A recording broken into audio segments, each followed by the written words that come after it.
Puji nama Tuhan, Shalom. Shalom. Selamat hari Minggu.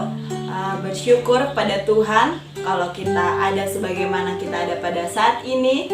Semua karena kasih Tuhan, semua karena kemurahan Tuhan, dan tentunya karena kebaikan Tuhan. Pada saat ini kita akan memuji memuliakan nama Tuhan. Namun sebelum itu kita siapkan hati dan pikiran kita. Kita fokuskan pikiran kita untuk beribadah, untuk menyembah Tuhan, dan kita menyiapkan hati kita untuk mendengarkan firman Tuhan. Mari kita saat teduh sejenak. Kita bersyukur kalau kita ada pada saat ini karena Tuhan begitu baik dalam kehidupan kita. Di tengah-tengah keberdosaan kita, Tuhan tetap setia bersama kita karena Tuhan begitu mengasihi kita.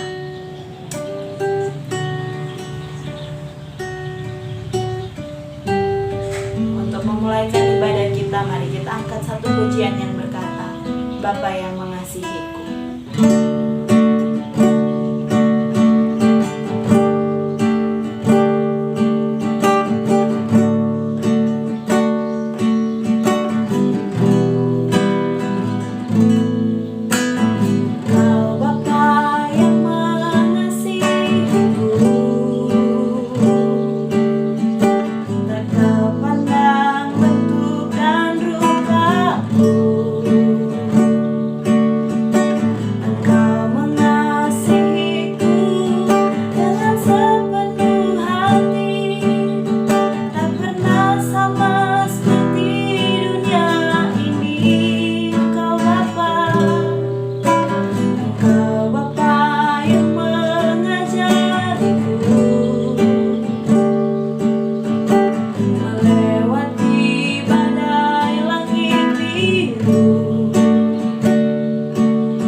Sebelum kita mendengarkan firman Tuhan, mari kita bersatu dalam doa. Kita berdoa.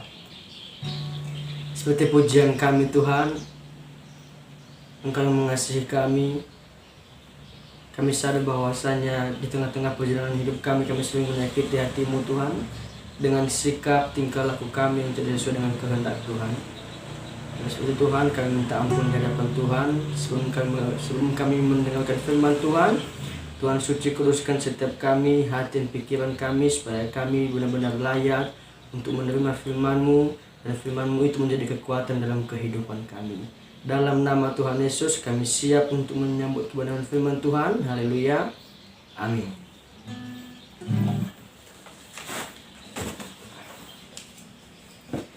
Ya, Shalom, selamat hari Minggu untuk kita semua yang menonton, yang sedang ibadah online pada saat ini, khususnya untuk adik-adik remaja dan kakak-kakak pembina. Di kesempatan kali ini saya akan menyampaikan firman Tuhan dengan satu tema khotbah saya, yaitu mengenal pemilik hidup. Ya, kita akan membuka Alkitab kita dalam kitab Ayub.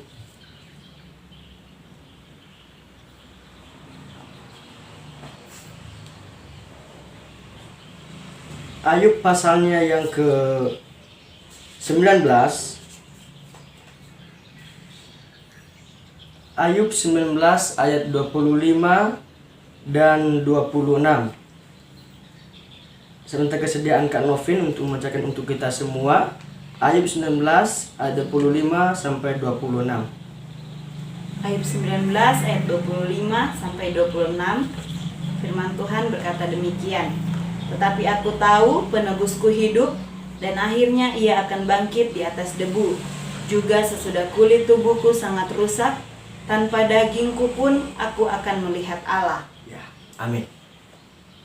Sesuai dengan tema yang saya sampaikan tadi, bahwasanya kita akan merenungkan satu tema, yaitu mengenal pemilik hidup. Nah, berbicara mengenai Ayub, maka kita pasti mengingat bahwasanya Ayub adalah seorang yang takut akan Tuhan. Dia anak Tuhan yang saleh, dikatakan dalam Ayub pasalnya yang pertama. Ayub adalah seorang yang saleh.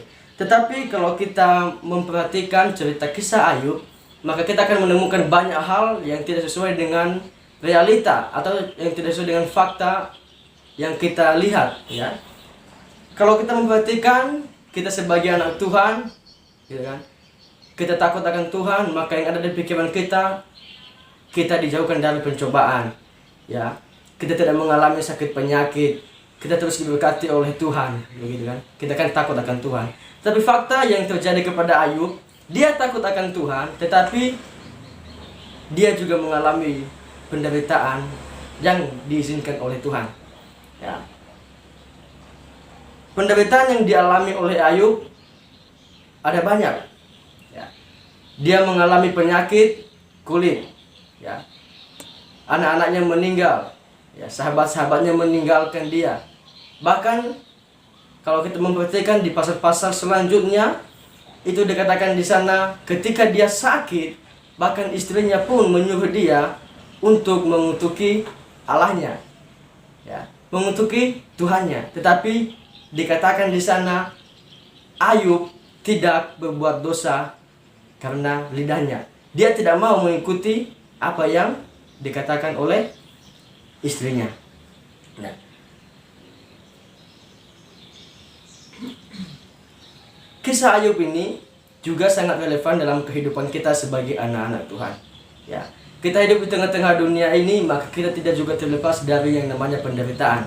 Ya, banyak penderitaan yang kita alami dalam hidup ini, sakit penyakit, ya, ekonomi kita, studi kita, bahkan keluarga kita berantakan. Tetapi ingat satu hal, ketika kita mengenal siapa pemilik hidup ini, maka saya percaya kita pasti bisa melewati setiap tantangan, masalah dalam kehidupan kita. Nah, berbicara mengenai kisah Ayub tadi, maka kita berbicara mengenai realitas Allah, ya. Maksudku adalah Tuhan memberikan yang terbaik bagi setiap kita anak-anak Tuhan, itu menurut kehendaknya Tuhan atau menurut cara pandangnya Allah, ya, bukan cara pandangnya kita. Jadi apa yang terjadi kepada Ayub itu realitas Allah, terjadi atas kehendak Tuhan, ya, bukan terjadi atas kehendak Ayub, karena yang terjadi kepada Ayub itulah yang terbaik yang dari Tuhan. Begitu dengan kehidupan kita. Ketika masalah terjadi dalam kehidupan kita, sakit penyakit terjadi dalam kehidupan kita, maka itulah bagian dari rencana Tuhan.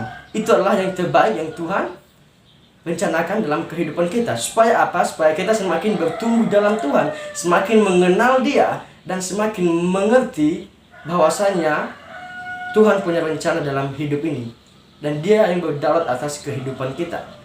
Nah, pada saat ini saya memberikan 2 poin kepada kita, ada indikasi Tuhan. Poin pertama yaitu tahu pemilik hidup. Kita akan baca di ayatnya yang ke-25, saya bacakan juga kepada kita semua. Tetapi aku tahu penebusku hidup, dan akhirnya ia akan bangkit di atas debu. Nah, karena ia tahu. Siapa yang tahu? Ayub. Nah, kata tahu, ya, kata tahu dalam bahasa Ibrani itu memakai kata yada. Yada, kenal, mengetahui Allah, gitu. Mengetahui Allah. Nah, mengetahui Allah bukan hanya sekedar pengetahuan, ya. Mengetahui Allah, mengenal Allah bukan hanya sekedar intelektualnya kita, tetapi Ayub mengenal Allah, tahu siapa Allah karena dia mengalami Tuhan dalam hidupnya. Ya, dia mengalami Tuhan dalam hidupnya. Dia ada hubungan yang baik, hubungan khusus untuk Tuhan. Makanya dia katakan, aku tahu penebusku hidup. Yang menjadi pertanyaan untuk kita semua adalah, sampai di manakah kita mengenal pemilik hidup kita? Ya. Kita mengenal, kita tahu pemilik hidup ini sudah sampai di tahap mana, begitu kan? Dan kita perlu tahu, memahami bahwasanya tahu dan mengenal itu 2 hal yang berbeda. Ya. Kita mengenal seseorang dan tahu seseorang itu 2 hal yang berbeda. Saya berikan contoh supaya kita bisa memahaminya. Ya. Kanovin di sini ya. Saya tahu Kanovin adalah kakak pembina di remaja Efata Palu. Ya. Saya tahu rumahnya di mana. Ya. Dia alumni di mana, saya tahu, gitu kan. Tetapi berbeda ketika saya mengatakan saya mengenal Kanovin. Karena mengenal lebih dari kata tahu. Kalau saya mengenal, maka saya tahu apa sifat, bagaimana sifatnya, apa makanan kesukaannya, pagi-pagi dia ngapain, apa maksudnya ada yang lebih begitu, lebih dari sekedar tahu saja. Ya. Sama halnya dengan ada remaja, kalian tahu Kak Fikir ya? Saya pelayan sebagai kakak pembina remaja Efata Palu. Ya mungkin hanya sekedar tahu namaku, saya dari mana asalnya, tapi tidak tahu, tidak terlalu mengenal apa makan kesukaan saya, apa hobi saya, dan lain sebagainya. Sama dengan Allah. Kita tahu siapa Allah, gitu kan. Oh, Allah yang saya tahu, Dia Maha Pengasih, Maha Penyayang, ya, Maha Pengampun, dan sebagainya. Tapi apakah kita sudah benar-benar mengenal sifat Allah dalam kehidupan kita? Kita bisa mengenal Allah, kita bisa mengenal Allah lebih dalam lagi ketika kita ada hubungan yang baik dengan Tuhan. Dan itulah yang dialami oleh Ayub. Di tengah-tengah penderitaannya, ya, dia masih bisa mengatakan bahwasanya, aku tahu penebusku hidup. Dia tahu Tuhan bukan sekedar dia tahu karena dia pintar, tidak. Tapi dia tahu Tuhan karena dia mengenal Tuhan itu siapa. Tuhan itulah yang menyelamatkan dia. Tuhan itulah yang menebus dia dari masalah-masalah yang dia alami.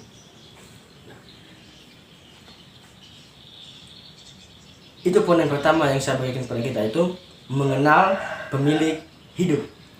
Ya. Dan poin yang kedua adalah